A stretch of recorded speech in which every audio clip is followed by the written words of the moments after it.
Maraming salamat sa ating worship team at talagang napakabuti ng Panginoon sa araw na ito. Tayo po ay patuloy na pinagpapala ng kanyang kapangyarihan. May I request everyone to stand up? Tayo lahat ay tumayo for a prayer. Heavenly Lord, we thank you once again na araw na ito ay pinili mo para sa amin. We thank you, Lord, na pinili mo ang oras na ito upang dakilang Diyos damhin ng bawat isa ang iyong kabutihan, ang iyong katapatan, at ang iyong pagmamahal. Mula na bilang Ama, sa lugar na aking kinatatayuan, hanggang sa bawat sulok ng lugar na ito, pahiran mo ito ng iyong banal na dugo, na walang anumang kapangyarihan na pwedeng manahanan sa lugar na ito, sapagkat inaanyayahan namin ang iyong Espiritu na siyang ikasama at mamalagi sa buong oras na ginama ng aming pagpumpa. Dalangin mo, Lord God, ang iyong blessing, ang iyong anointing, ang iyong favor sa lahat ng narito na magpanangin ang perfect na gift, perfect love, and forgiveness, Panginoon. Bless everyone at hayaan mo, Panginoon, ang blessing na ito ay magdadala ng kalwalhatian sa iyong pangalan. Recorded in heaven and in earth, and we declare it in Jesus' name. God be the glory.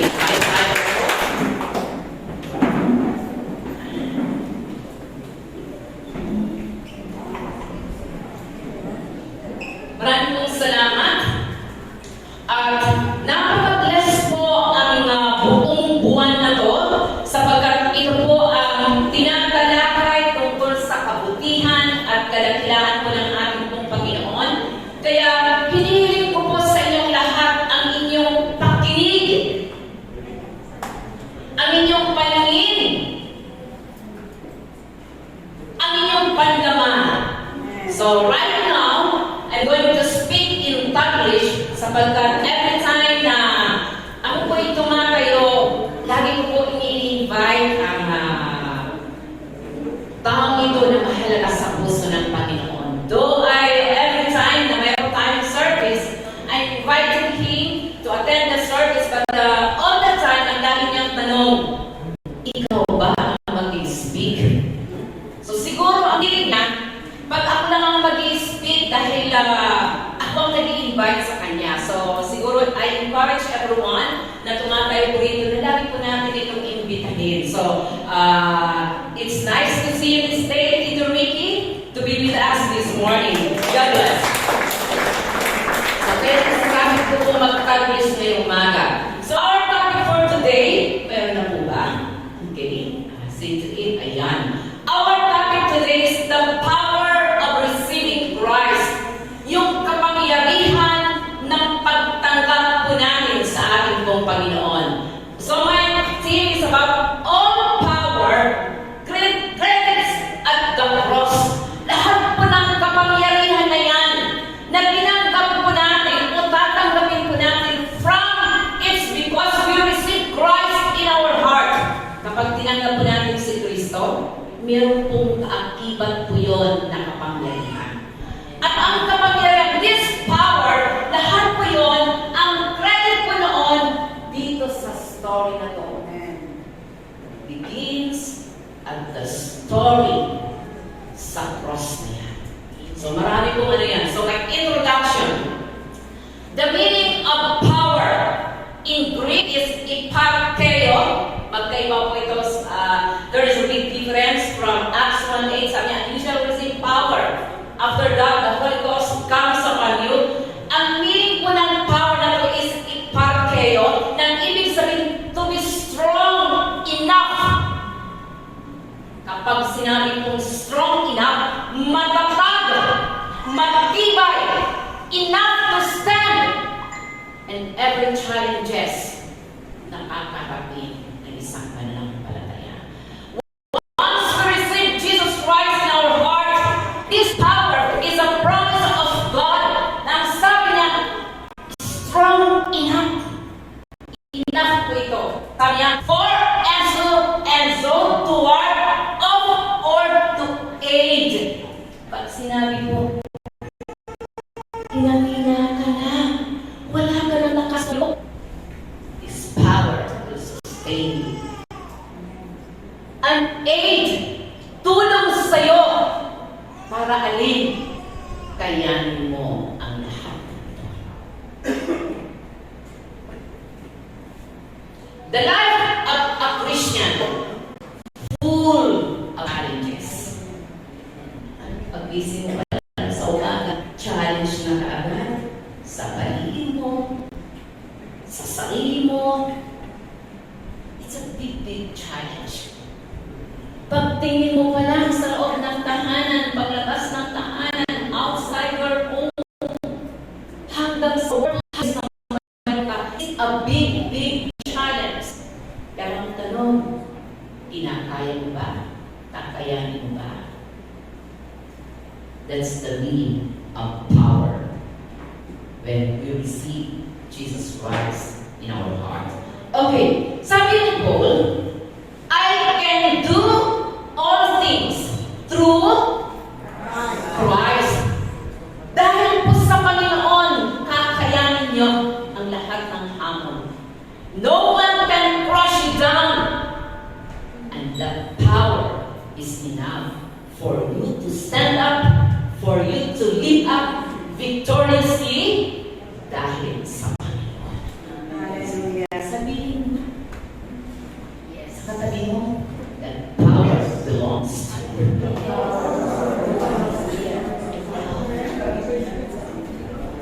It belongs to me. So, ganun mo yun ka-powerful. Okay? The story of the cross, yan po ang pag-uusapan po natin ngayong umaga. So, be sensitive. Mawala kahit isa. Mag-sink in our heart, in our mind, na mayroon palang napakagandang story behind the cross. Di ba, nagsiselebrate tayo, mayroon pang iba, nakasabing, ano ba ito? Bakit ba dala-dala ko ng cross na ito sa iyo? Wala pa akong cross dito. Pwede ko sana isuot. Anong story behind the cross?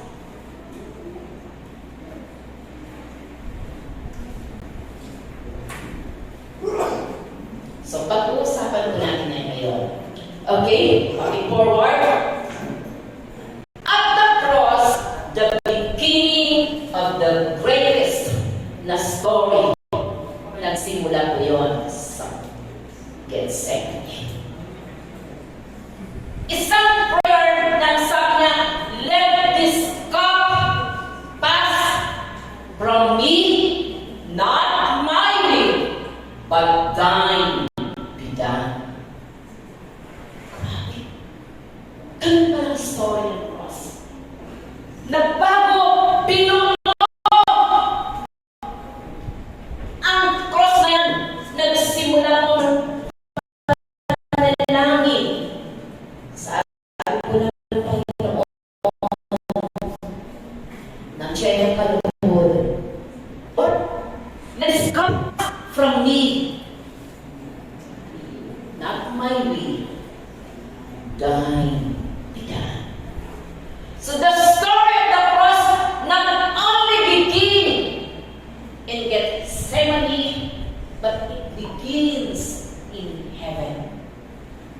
Kaya binabalikan niya sa kanyang alaala na ang kanyang Ama, the triune God, binubuo ang story about the cross. Okay, forward. Ano bang story ng cross na to? Bakit ganito ang kanyang prayer? So, sa cross na yan, makikita po natin yung prayer na yun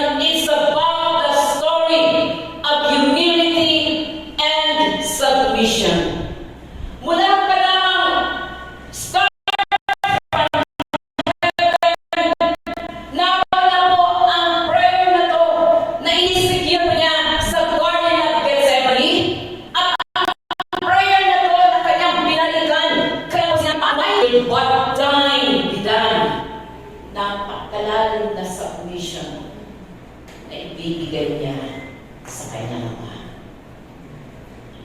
Sabi ko dyan, sige, forward, ito po ang kapangyarihan ng kanyang humility. From royalty to wrath, from king to a bond servant or slave, from God to man, sinless to be a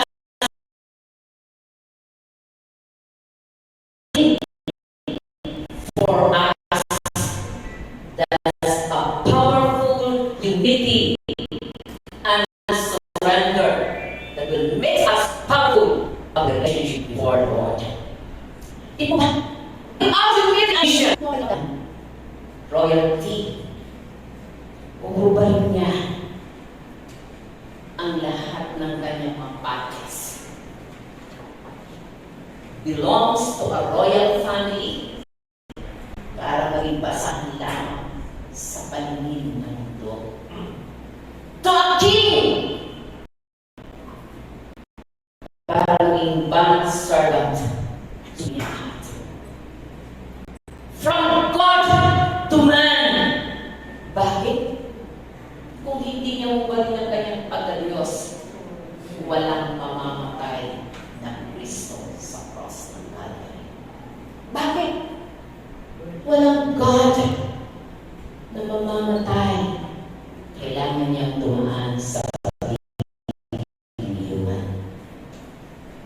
Yung humility and submission na yun, napakahalaga, napakalalim ng kanyang payment.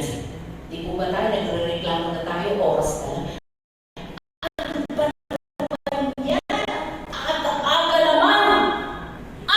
Sayang yung aking overtime. Sayang yung aking oras. Tatanungin ko po kayo this morning, what kind of humility and submission ang ibinayad mo para bigyan tayo ng sa cross? Meron po ba? What kind of humility do we offer before God para sabihin mo powerful ang iyong relationship with God? Humility and submission from royalty to wrath. Nakikita po natin yan sa Philippians chapter 2. From king to a bond servant, from God to man, sinless para sabihin sinner, para lamang magkaroon tayo ng matibay na relasyon sa Diyos. He gave up everything for you and me. Meron na po ba tayo? Ano na kaya pa isusulat dito sa cross na to ng mga submission and humility in my life? Meron na po ba? Sabi pa niya sa worship team, being a worship team, may 4 na bagay na mahalaga kay Apostol Pablo. Sabi niya, search me, test me, point out the wrongdoing in my life, and lead me to eternity. Grabe. I humble down before you, Lord. I give everything for you, Lord. Para sa inyo.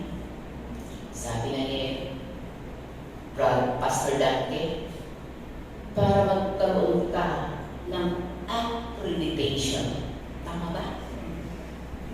Ang iyong pangalan sa kaharian ng heaven. Accredited ba? Galing naman. Isang swak lang. Lalabas na magkano ang balance mo. Kapag labas, puro utang.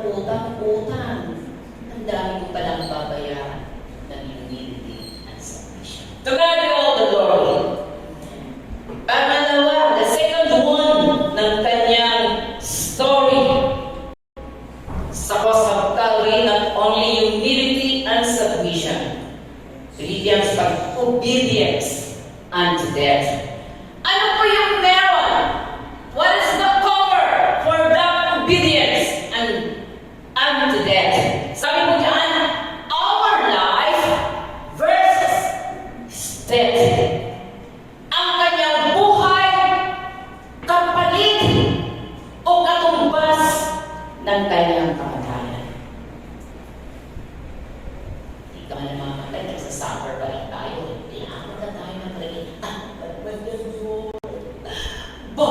naman ako, Lord. Sinong gusto mo yung tatabi mo, tapupanin mo? Gusto mo ba ng suffering? Sige, tanongin mo, paano sagot niya sa'yo? Sabi naman, oh, naman ako, marami ka naman. Sa'yo na lang yan. Obedience even unto death, yung kapalit po nito. His life, His death, kapalit ng iyong buhay. Our happiness versus His suffering. Alam po ba natin yun? Memorize na natin, hindi ka Pastor Riley. Memorize ko na yun. Ang nais ng Diyos ay magkaroon ako ng kapangyarihan, magkaroon ng kagalakan. Ang lahat ng yun. Alam niyo ba? It's all because of that story from the cross. A man died for you and me. Kung bakit ako ngayon masaya sa kabila ng lahat ng ito, bakit?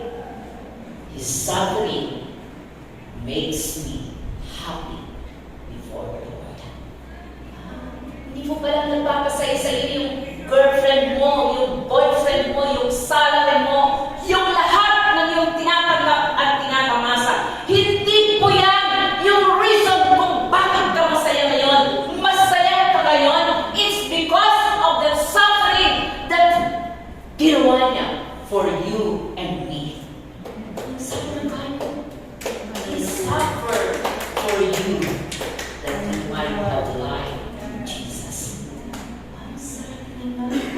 Kaya ka nagsasuffer dahil sa boyfriend mo. O diba? Kaya ka nagsasuffer dahil sa girlfriend mo. Kaya ka nagsasuffer dahil nag-fair ka. Pero ang suffering ng Panginoon para ibigay niya ang lahat-lahat para sa iyo. Gave everything for you. That's why He paid the right word, suffering. He suffered for me. Our honor versus His humiliation. Ang sarap tumanggap din po ba? Sino yung mga honor students dito? Let me see your hand. Kayong mahiya, honor students. Wala sila, hindi hiya. Hindi ako naniniwala na walang honor students sa SNP. Let me see your hands. Honor students. Sino yun? Hindi ko makita. Hazel Flores. Hazel Flores. Palakpakan mo natin. Ano honor mo? It's your honor to proclaim your honor. Okay, let me hear. With high honor. High honor. Wow! Kung kailangan highest honor na, bakit? Lahat ng iyon ay utang mo sa Panginoon. Amen. Bakit ka may dala ngayon? Binayaran niya ang lahat ng humiliation. Pamudya, dinuraan, lahat mo yun. Sabi mo diyan, pinili niya ang sumunod for us to gain the power that is unshakable. Wow. He chose death, suffering, humiliation. For what reason? For you to receive the unshakable power na offer ng Panginoon pag tinanggap mo natin yan. Diba? Saan yun nagsimula? Sa cross of Calvary. Masunurin po ba mga Kristyano? Amen. Masunurin mo ba? Amen. Recorded in heaven. Amen. Yes. Okay, so tingnan mo natin the second one. Process at the cross. The greatest ingredients. So alam niyo po ba, pag tayo po'y nagluluto, hindi po ako tagaluto, nasa na kaya mister ko, nawawala ulit. Sabi ko yan, the greatest ingredients ng pinakamasarap na pagkain. Anong paborito mo, Ninang? What are your favorite food? Kare-kare. Kare-kare. Anong pinakamahalaga na ingredients ng kare-kare? Bago. Pata. Pata? Daw yun, reklamo, di po ba? Sa'yo, Pastor Irene, huwag kayo magtalo. Sige, ano ang favorite mo ingredients? Doon sa kare-kare. Yeah.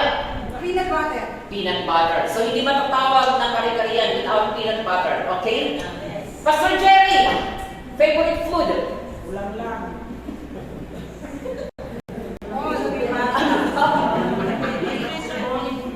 Ha? Many to mention daw. Many to mention. All are favorite. O, di po ba? Alam niyo po ba, sa bawat pagkain, una mong tinatanong pag nagustuhan mo, anong ingredients ito? Alam niyo po ba ang mister ko? One time, may tao na yung binilihan namin ng karne dati. Sabi niya, sige na, Kuya Andrew, bibilhin ko anong sikreto ng iyong barbecue.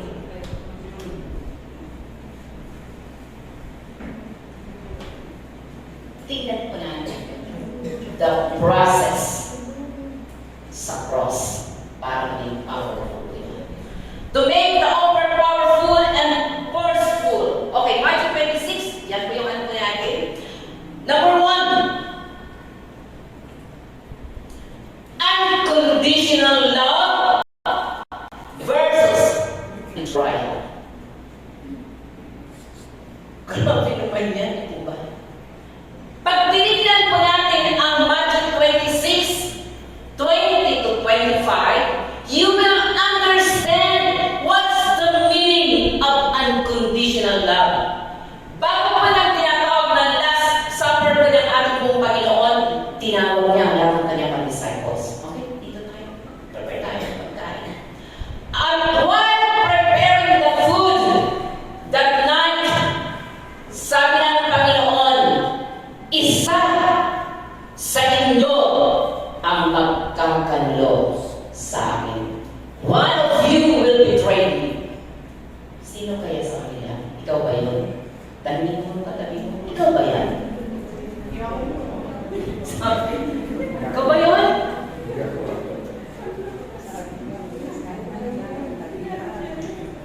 The unconditional love ng Panginoon, the ingredients of that love na kapag-o versus betrayal. Have you ever experienced na mag-betray? Ano ang feeling? Sige, sino sumagot? Bernard. Okay, anong experience mo? Pwede mo bang ano friends, family, or what? Friends. How does it feel when you are betrayed? Okay lang? Ha?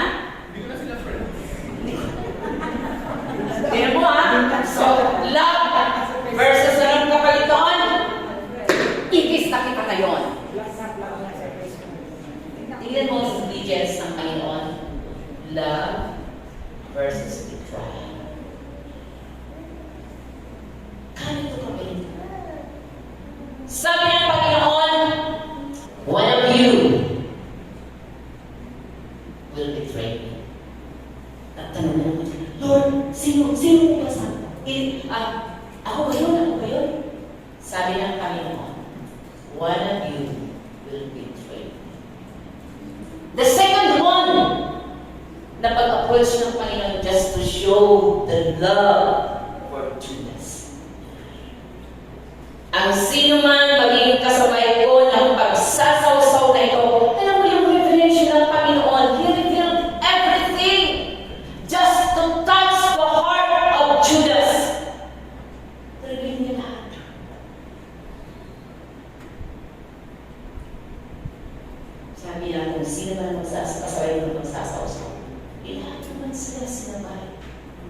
purpose ng Panginoon is reaching out the heart of Judas just to remind na ito ang gagawin mo para sa akin. The third, sabi ko na kahit nasa Matthew 26 po yan, pangatlong approach ng Panginoon. Nakakagulo ng lahat. Sino kayo yun? Wala ko ba yun? Alam niyo po, kagalingan. Ikaw po, bisa na po ito kasi may mayroon pa po tayo ng Saluhin mo ako. sige, saluhin kita, pero mauna ka.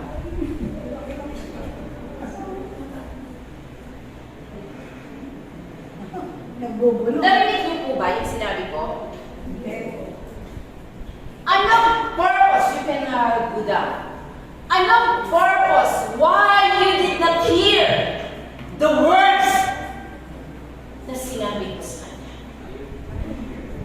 Sige nga, mayroon kayong sa akin, libreng lemon sa unang makakasahod na sa akin. Babayaran ko yun. Ayaw niyo pong i-share.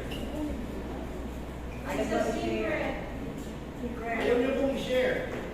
Ayaw mo niyong i-share. Okay. Ano sa'yo? It's a personal message from God to Rebecca na siya lang ang magkakaunawaan mo. Diba? Sabi ng Panginoon, sabi ni Judas, Lord, is it me? Ako ba, Panginoon, ang mag-betray sa'yo? Dapat sanang sagot ng Panginoon, tinanong mo ba? Ikaw nga yun! Parinig ng lahat. That I am the one who will betray Jesus.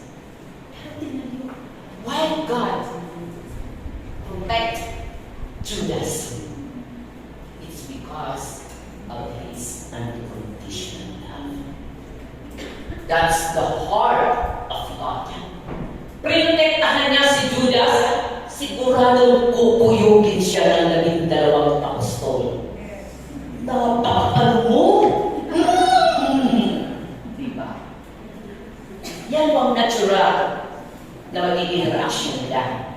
Because mahal nila ang Panginoon ang mga disciples. At ang betrayal na yun, it's between God and Judas. The story of the cross is very personal. It's between you and God. Nang betrayal na to happened sa isang memorable event. Sabi ng Panginoon, yes, it is you na hindi mo narinig ng mga disciples.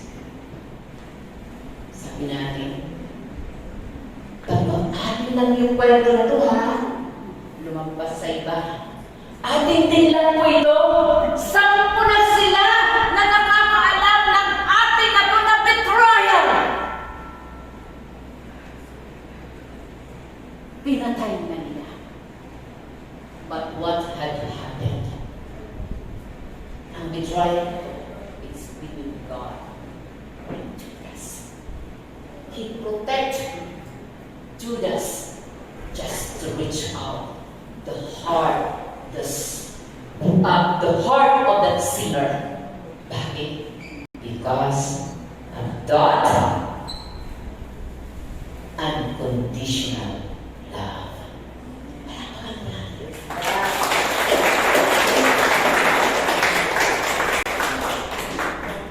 Sabi ko dyan, He revealed the causes, the judgment. Sinabi ng Panginoon, mabuti pang hindi sinilang ang tao ito.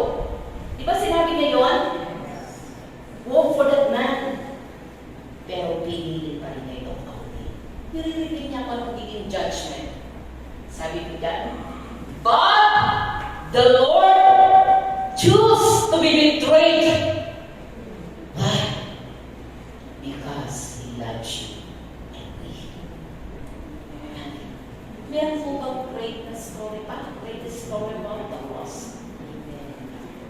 Kung pinuportray mo ngayon ang magandang storya ng buhay mo, basahin lang yan sa paningin ng Diyos. Wala na ibang pinakamagandang kwento na malaman mo ang kwento mo at ang Diyos na namatay para sa iyo.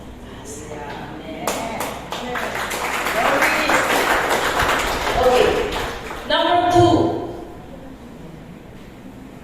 Unconditional forgiveness versus judgment of sin. Alam niyo po ba, na ang pinakamasakit na nararanasan ng tayo, hindi mo maramdaman ang pagpapatawad sa iyo. Recorded talaga yan. Hanggat hindi nawawala ang ukit na yan. Sabi ko lang isa ka lang po ba, hanggat hindi nawawala yung nakaukit na yan. Diyan ang magtatanda na hindi ko malilimutan yung ginawa ko sa akin. Diba? Ganun ang tao. Susulat niya. Recorded from earth. Hindi po sa heaven. Sa hell po yun. Isulat mo na hindi na mawala. Why? The unconditional forgiveness ng Panginoon versus judgment of sin. Sabi ko diyan, Isaiah 1:8, come 1:8, come now, let us reason together. Says the Lord, though your sins are like scarlet, they will be as white as snow. Though they are red as crimson, they shall be like wool. Ganun ang forgiveness ng Panginoon. Lord, sino nag-pray ng ganda? Lagay mo sa puso mo, Panginoon, sa akin ang isang salita, forgiveness. You are forgiven.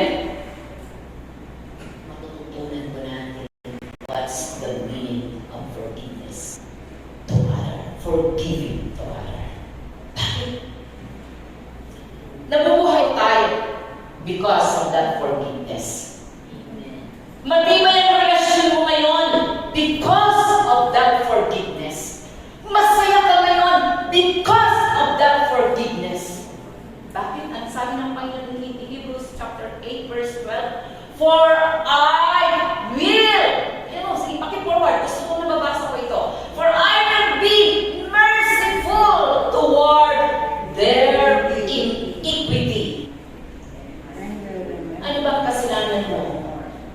Ang hindi napatawad ng Diyos. What kind of sins you commit that God cannot forgive you? Sabi niya, and I will remember their sin no more. Ganun po bang ingredients? Ang ingredients ng cross. Unconditional love. Unconditional na forgiveness. Dahil ang kanyang pangako, I will remember their sins no more.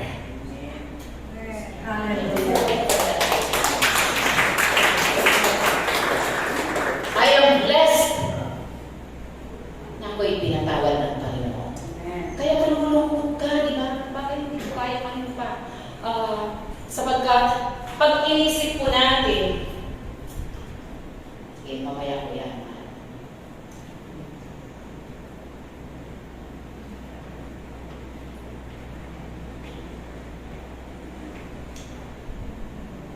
Na ng ating pong Panginoon, okay.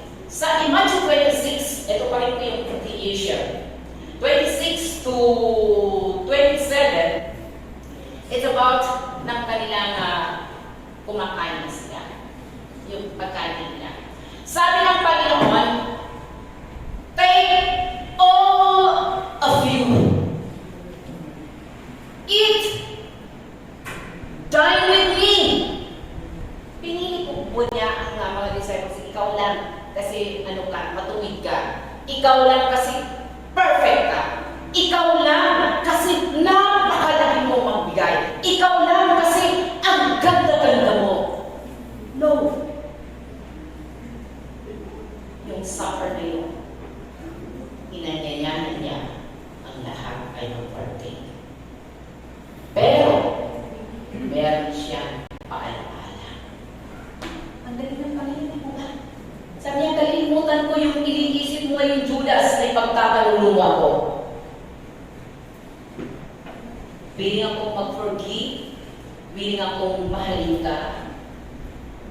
In one condition, I'm willing to forgive you, willing to love you with one condition.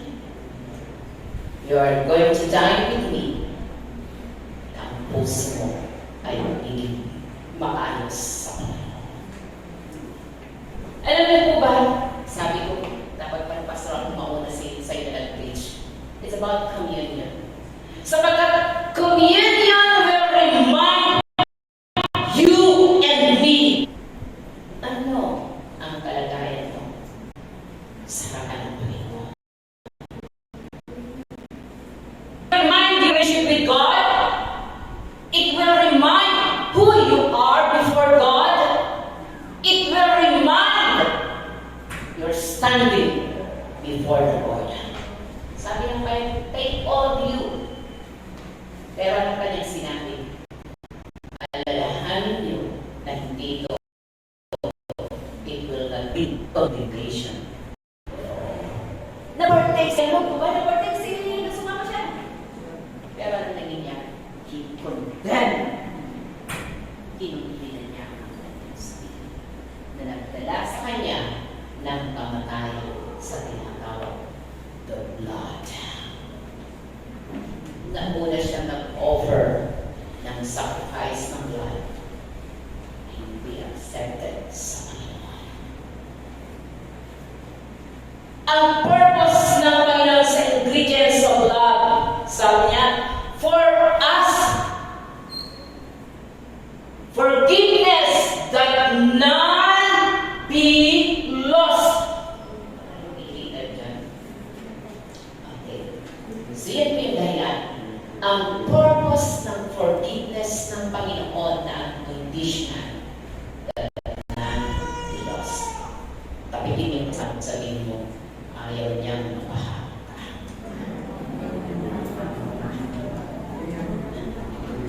Sarap ka na. Ganun tayo kamahal ng Panginoon. Ganun ka kahalaga sa Diyos.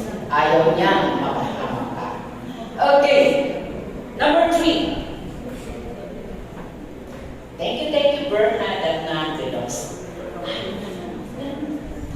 Diba? Ewan ko sa inyo. Paulit-ulit ko itong maririnig at habang nag-aaral ako, sabi ko, Lord, proud ako ng Panginoon ay nasa akin. Higit pa sa jackpot ang aking tinamaan. When I see Jesus Christ in my life. Okay. Number 3. Unconditional acceptance.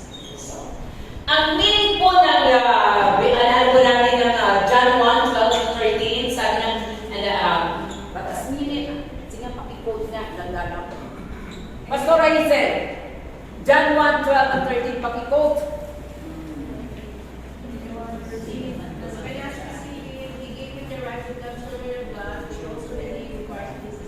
Okay, thank you. Sabi niya, those who will receive Him will give Him the power to be called the Son of God. Verse 13, hindi po ng will ng tao, will ng magulang, will ng siluman, but it is the will of God na tanggapin ka niya. Wala po reservation. Sabi mo dyan, unconditional acceptance versus eternal damnation. Alam niyo po ba yung suffering na natin po, Panginoon? Pakipatay ang inyong mga cellphone. Yung pagtanggap ng Panginoon sa iyo at sa akin, iisa lang ang reason. The reason why God accepted you and me with two factors. He loves you so much. He forgives you in everything that we committed sin before God. Pinalimutan niya. Pinalimutan niya. Yan po ang pagtanggap. No right order. Kalilimutan niya ang lahat. Sabi ng Panginoon, whoever comes to me, will I never cast him out. Powerful na relationship. Ang sino man tumanggap sa akin, kinilala niya ang kanyang kamatayan, ang kanyang suffering. Pag binalikan po natin yung history ng cross, nandun po lahat, recorded po yun. Tinalikuran niya ang lahat para lang ipabalik sa akin. Ang purpose, mabuo ang ating relasyon sa Kanya. Unshakable na relationship. Kapag hindi na-shake yung ating relasyon sa Panginoon, amen. Na-shake ka sa problema, na-shake ka sa kawalan mo, na-shake ka sa mga pinagdadaanan mo, na-shake ka sa lahat ng bagay na nararanasan mo. But one thing God is offering you right now is the kind of relationship na hindi kayang ibig. Amen. Hallelujah. Thank you, Lord. Lord, sabi ni Sir Mercy, mamamatay ako, Lord. Mamamatay din ako ng puso. Magmamahal pa rin siya. Amen, Lord. Amen. Sulat yan, Lord. Diba? Amen. Tatlong ingredients. Love, forgiveness, and acceptance. I-offer natin yun. Hallelujah. That's the story of the cross. Okay, number 3. Sorry, ano po yan? Number 3, yan. Tama po yun. The product. Ano ba ang naging produkto ng cross na yan? So, what's the product? Sabi ko dyan, perfect, ready to offer. Yan pala ang produkto. Sabi ko dyan, in John 19:30, Brother Joel, anong sinabi mo noon? It is finished. Anong ibig sabihin ng break? Nang ibig kong sabihin na ang Panginoon nasa cross ng Calvary, pagkatapos niyang banggitin ang forgiveness, pagkatapos niyang banggitin, kalimutan niya ang lahat ng iyon, sabi ng Panginoon, the last word before na kanyang sinabi, I commend my spirit. Binanggit niya ang salita. It is finished. Tetelestai. Ang ibig sabihin, work is completed.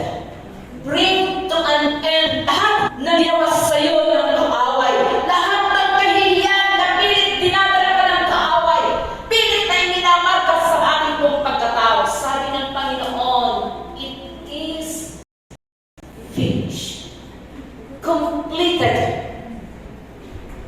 Work is done for you. Hello? Listen to me. Amen. Calling your attention. One thing na dapat po natin huwag kalimutan. Listening sa Word of God. Which Amen. sabi mo dyan, the product of the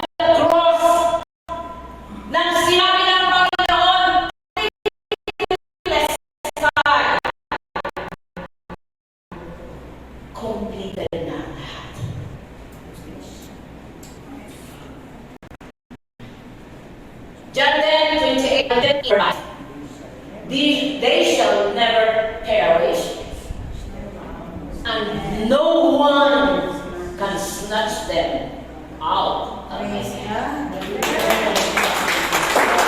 No one, walang sino man ang pwedeng umagaw sa relasyon mo sa Panginoon. Walang sino man ang pwedeng magbahid sa'yo. Bakit? Binayaran tayo buong ng Panginoon.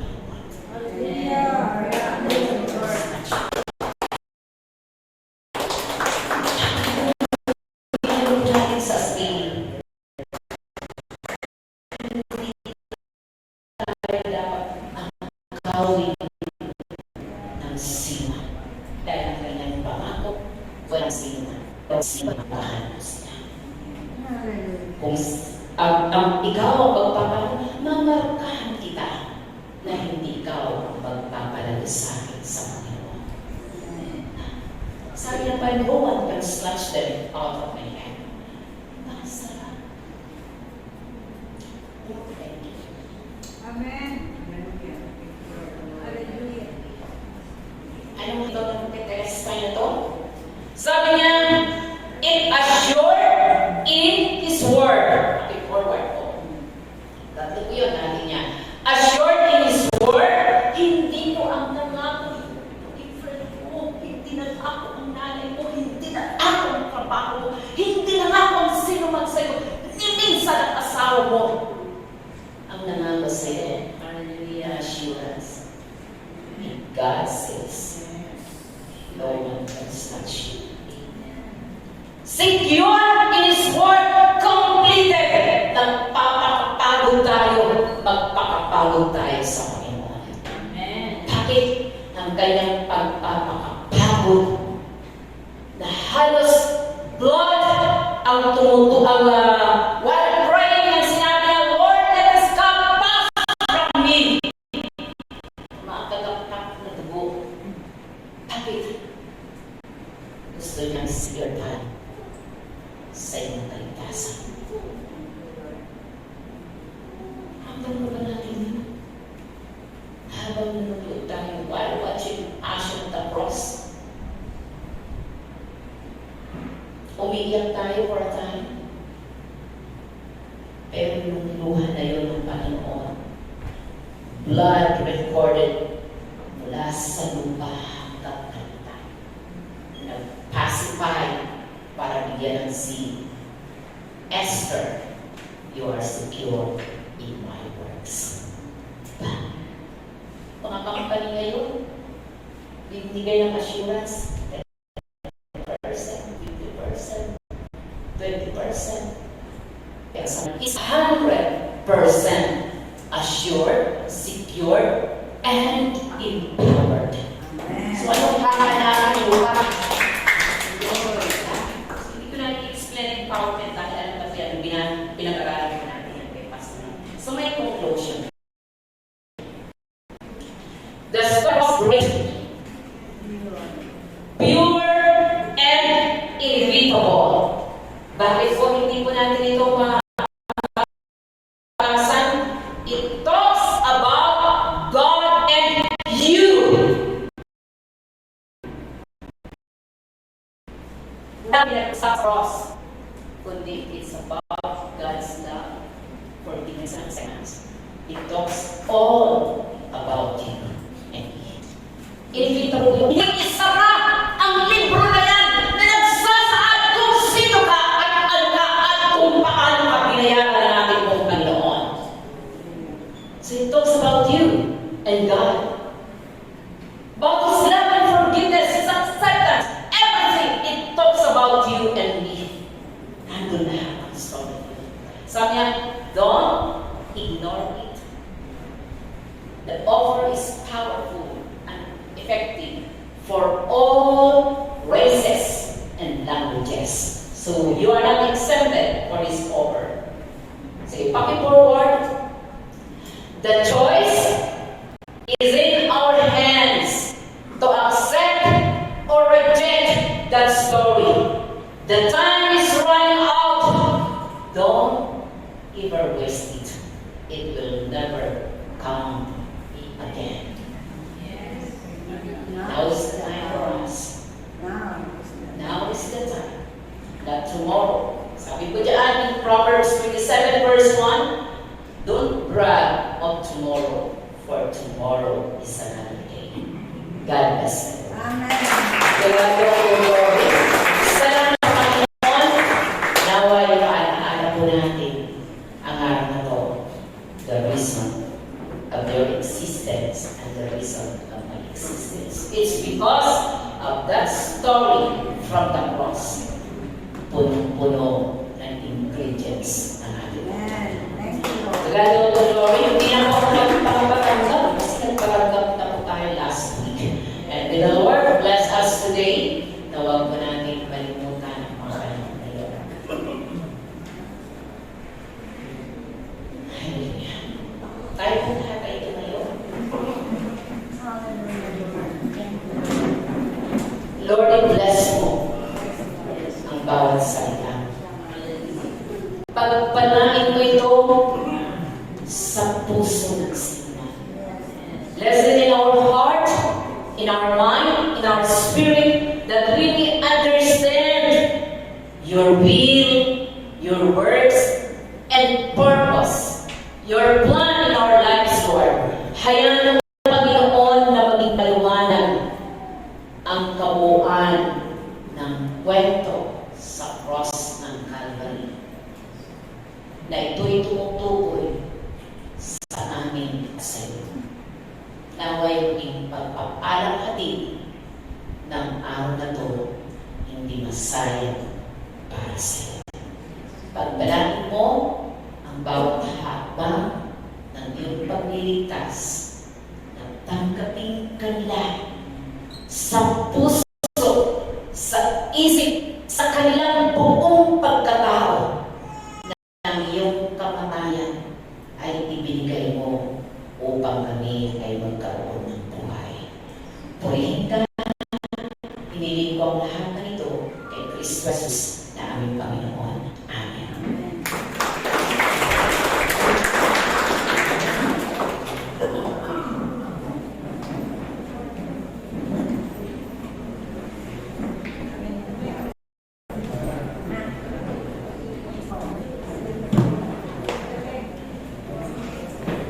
Thank you po sa lakas sa umaga.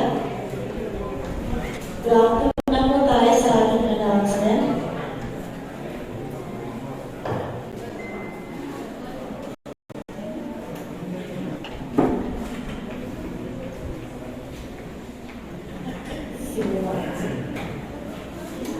Para sa ating announcement, pag-ibig po namin kumikita every Wednesday ang ating midweek service via Zoom at 6 p.m.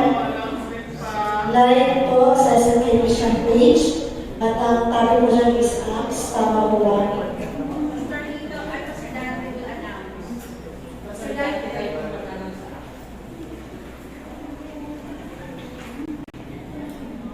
Po, magandang araw po sa inyo lahat. Iniimbitahan po namin kayo na dumalo o makinig. Makipag-Bible study sa amin sa Acts chapter 10 na po tayo. Napakaganda na po ng ating tinatalakay. Ito po ang katanungan, how come a Gentile nation become part of God's people? Yan, kayo po yun, kasama po tayo doon. Alam niyo po ba yun? Kaya magandang bagay alamin natin yung history kung paano naging bahagi tayo.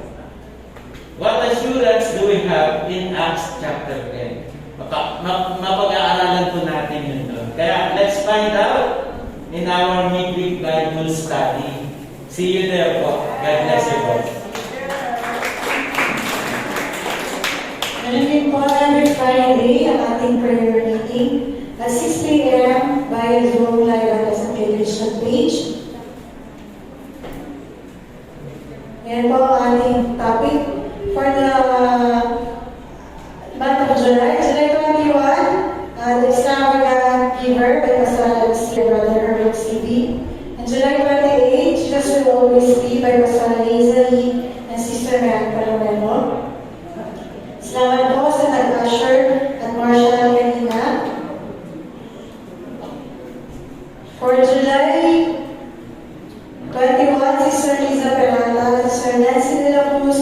May Lorena, and July 28, Sister Carmelo, Sister Maureen Nicole, and Brother Jervis Bern.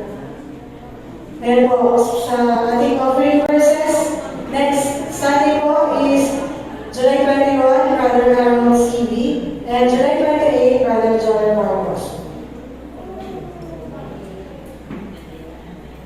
Ngayon po, prayer for the sick every first Sunday of the month. Patuloy natin ipanalangin ang ating mga kapatid at mga karamdaman.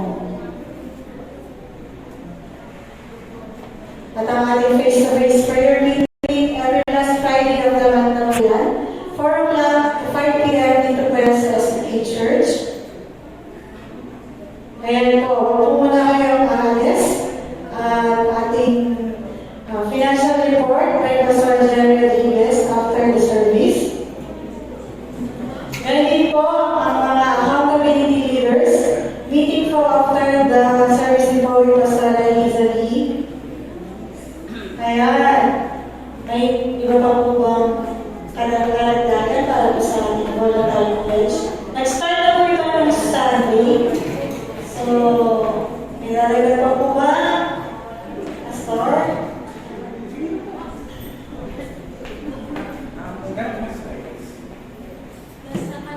Please paalam po ng ating pong slide sa ating pong voluntary pledge kung paano ang ating Panginoon voluntarily He gave His life for us.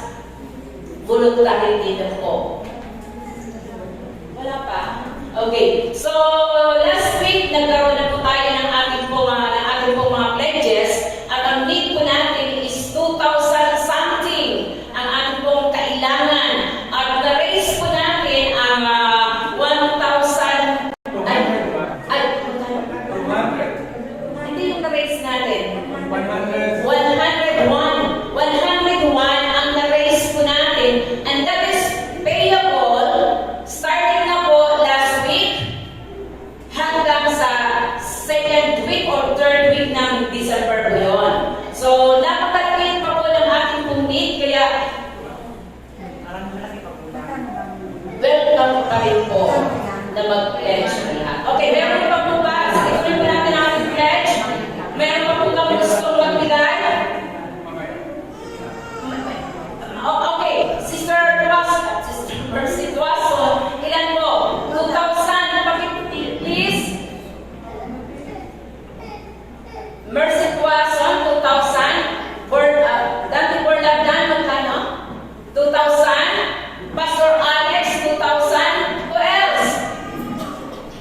Binubuo po natin ito upang ang ating music ministry talagang matugunan ang ating pong pangangailangan. Hanggang saan pa po yan? Third Sunday ng December. Pwede po natin itong hulog-hulugan kaya huwag po kayong matakot sa pledge niya sa Panginoon. Because I believe that God will provide. Hanggang bukas po tayo, ang Diyos ang magpapala ng ating pong kaban ng yaman. Sino pa po?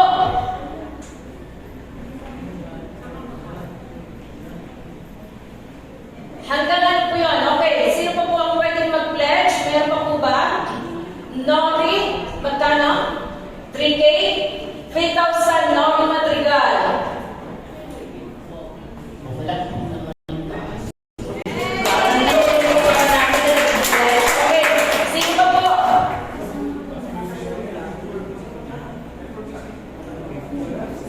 Meron pa po ba?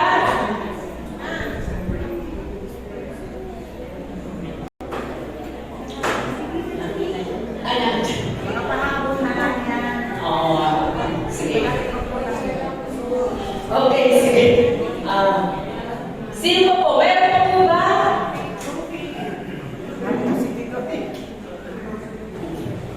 Okay. Salamat sa Panginoon. Kung itutuloy-tuloy po natin ito kasi ang ating pong pledge hanggang hindi nagtatapos hanggang sa December patuloy po natin ito ipagpapaanyaya. Because naniniwala po tayo na ang secret po ng blessing is giving. So that's the secret of blessing is giving sapagkat unang nagbigay ang ating Panginoon talagang hindi po yun pinagkulang ng ating Diyos. So, yung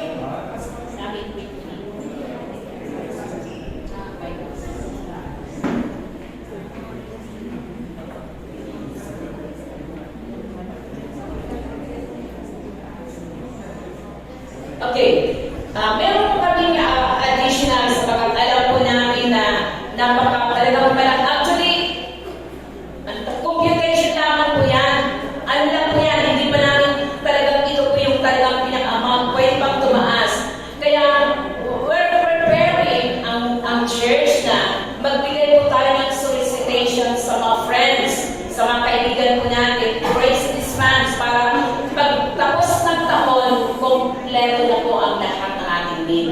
And one thing more, pwede rin po mag-commit ang bawat department.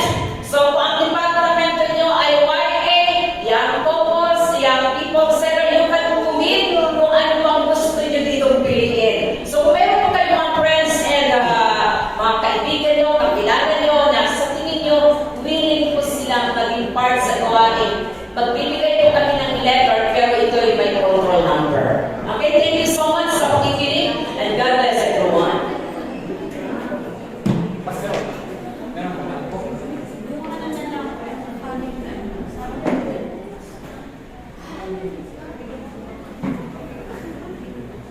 Diyan yung sa family day.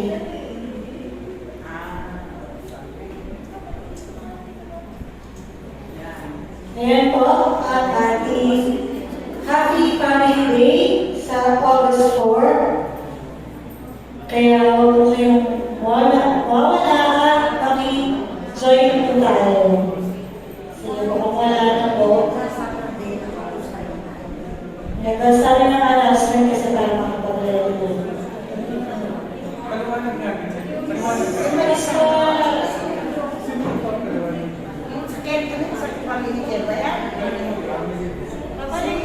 Yung sa family day, meron yung reason kung bakit tayo magpa-family day. Sino mag-explain? Sige, Pastor Alisa.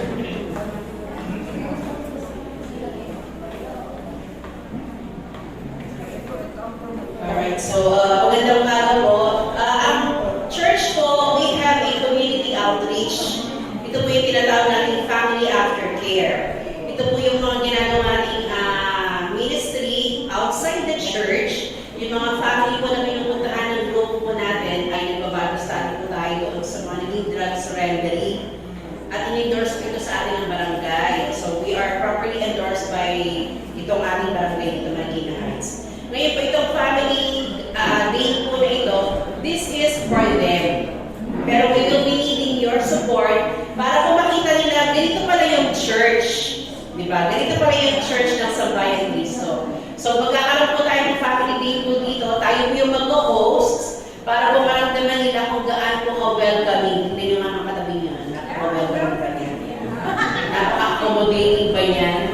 Yeah. So yan po, kinakailangan po maramdaman nila yung love, yung extension ng love ng Panginoon through us. So gagawin po ito on the August. Paki-flash po ulit na that's sa August 4 po ito. Dito po yan sa church. So ito po yung mga, ilang families yan, Pastor? 5 family na pupunta po dito together with their mga pamilya. Siyempre, 5 family. Together with their kids, yan, yung mga ilang, nila, para po makapunta sila po dito. Imbitahan po natin sila. So that, God willing, magtuloy-tuloy po yung gawain natin sa kanila. So, yan po, iniinita po namin kayo na maki-join po kayo sa amin dito sa Family Day. Tayo po mag-host, mapalaro po tayo. Meron din mga food to share. And by the way, yung ating pong design, yung ating pong poster, ay ilalagay po natin yan dyan sa labas. Tapos magpapaprint po tayo ng invitation card na ibibigay po natin sa kanila. And that poster was made by May Rodriguez. Naasahan ko natin maggawa ng Okay, so yan, maraming salamat. And of course, 7 stages of spiritual growth. Mamayang hapon, lasyon na po ulit tayo. And then, YC after po ng 7 stages of spiritual growth, which is biblical parenting. Face-to-face po tayo after po nang gawain ng youth. Alright, thank you. Yeah. So, hindi mo na po saan talaga yung tayo siguro 10 to 20 minutes para po makita sa inyo ang ating financial report. Technician, paki-close naman to. Huwag na natin i-video ang ating